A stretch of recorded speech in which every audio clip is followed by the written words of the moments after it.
Akala ko talaga na parang unang-una, hindi ko man na-expect na magaganto. Sa totoo lang, tapos parang nung una, sabi ko, okay. Tapos biglang kahapon, pagtingin ko ng call time, sabi ko, press code. So sabi ko, press code? Hindi ba maraming channel ng press code? So sabi ko, ang haba ng buhok ko, pansin nyo naman, tinali ko na lang. So, yeah. Pero sobrang saya ko, sobrang saya at sobrang grabe. Hindi ko makakalimutan to, binanda sa akin ng Star Magic ng ABS. Thank you po, thank you, Min, thank you. Yay! Palakpakan naman natin ng Star Magic family, ni Seth. Alam mo, ganito talaga, syempre dapat i-celebrate natin yung mga milestone ng ating Star Magic artists. At yun na nga, nagkaroon ka ng isang milestone in your career recently. Congratulations! Sa Breakthrough Performance Award. Okay, so, kwentuhan mo naman kami kasi kanina nakita na natin, basta diba, dun sa sinabi mo na tinanggap mo yung award. Pero ngayong halos parang isang month na yung nakakalipas, ano yung feeling? May mga gusto ko bang itagdag? May mga hindi ka ba napasalamatan? No? Ano bang gusto mong sabihin tungkol sa award na yun? Yung award na yun, hindi ko talaga siya, hindi ko yun expect. Hindi ako makapaniwala. Mga siguro, late reaction, yung pag-ano ko, siguro nung pag-uwi ko, saka ako naramdaman, sa ako hinawakan yung trophy na ganito pala yung pakiramdam kapag parang napansin yung ginawa mo, napansin yung talento mo na binigay. So, nung pag-uwi ko, grabe, gising na sila mama nun kasi late na rin natapos yung gabi ng parangal. So, sila mama, hinintay talaga ako at gusto nilang mahawakan yung trophy. Tapos yung pinost ko, hawak namin yung trophy. Tapos hawak din niya, tapos parang ganyan yung sobrang sarap talaga. Okay, siyempre yung mga tagumpay mo, parang tagumpay ng buong pamilya yan eh, no? So paano kayo nag-celebrate? Kain. Yun, pagdating ko sa bahay, may ulam na paborito ko. So, yun, pinaghanda lang ako ng mama ng pagkain kasi nakauwi na ako na late na rin talaga. So, kumain lang kami ng 21.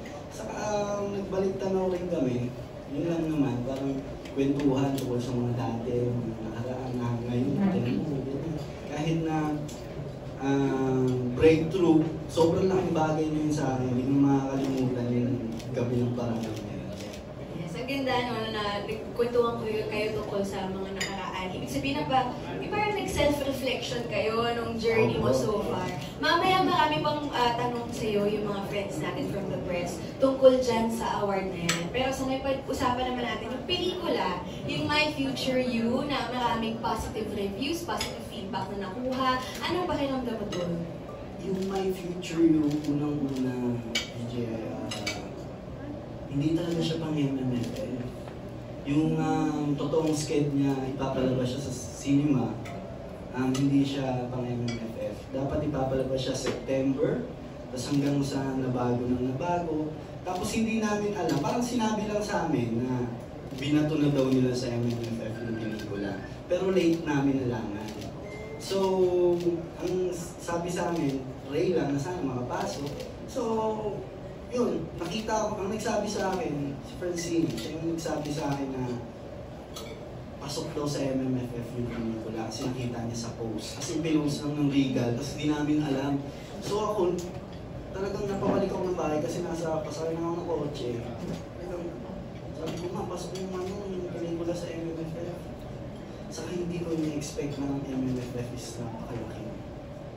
Parang talagang ganito pala dito, nakakagulat. Parang ibang klase, no? Ibang klase, parang ibang level.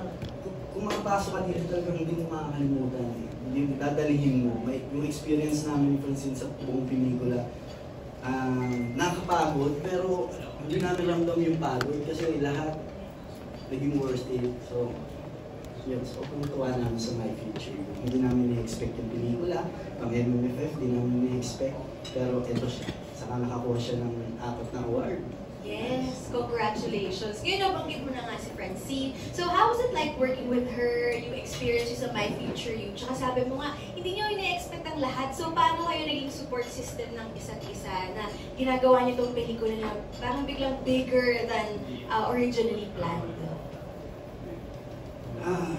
Bago dumating ang My Future You, lagi na kami magkausap. Ni Francine, kung anong gagawin namin, kung anong anong susunod na proyektong gagawin namin. Tapos maraming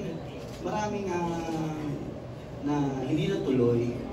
Maraming hindi natuloy.